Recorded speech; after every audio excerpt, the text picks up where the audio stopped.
This is your LMAX Exchange Technical Update for Tuesday, May 9th, 2017.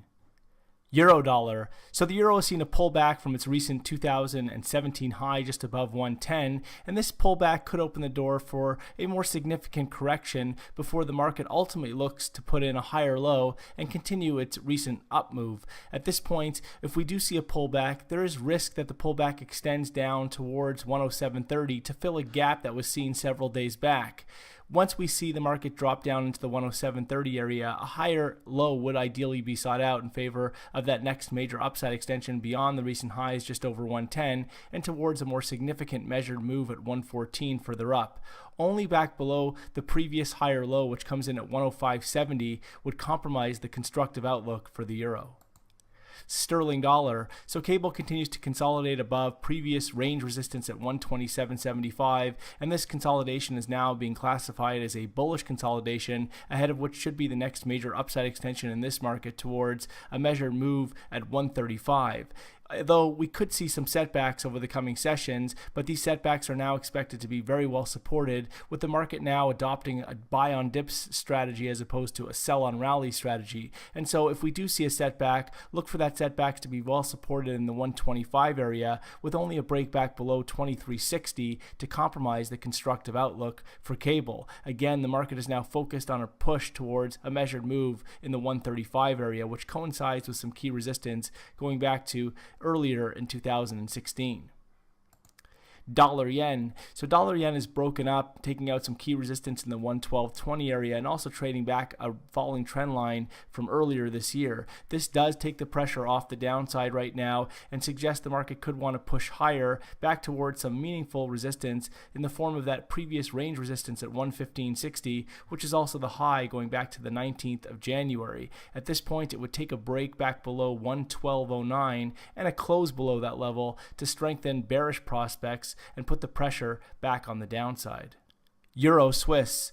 So the market has broken back above some key resistance at 109, which puts the focus on a critical psychological barrier at 110 further up, which also coincides with highs that were seen back in September of 2016. At this point, though, the break above 109 is significant as it takes the immediate pressure off the downside and suggests we could be seeing a more significant structural shift. A break back below recent support, which comes in around the 107.80 area, would be required to put the pressure back on the downside. Aussie dollar. So Aussie is extending its declines following a recent breakdown below some key support at 74.75, and this puts the focus on a retest of some key medium-term support going back to 71.60, which are lows from December of 2016. At this point, any rally should be very well capped into the 75 area, with only a breakback above 76 to compromise the bearish outlook for Aussie dollar.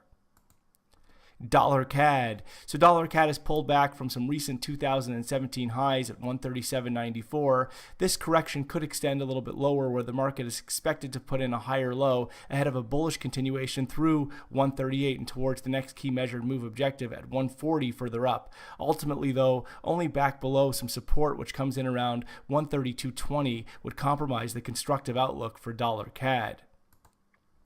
Kiwi dollar. So the New Zealand dollar is consolidating off recent 2017 lows, and a break back below that recent 2017 low at 68.39 will open the door for the next major downside extension in this market towards the 65 handle further down. At this point, any rally should be well capped, with only a break back above 70.90 to compromise the bearish outlook. SPX 500. The S&P 500 has recently pushed to another record high above 2,400, and that push ends a sequence or a period of consolidation between 2,400 and 2,320 that now opens a next measured move upside extension beyond 2,400, following that 80-point move from the high to the low correction to 2480 further up. At this point, it would take a break all the way back down below 2320 to take the immediate pressure off the top side and suggest a structural shift.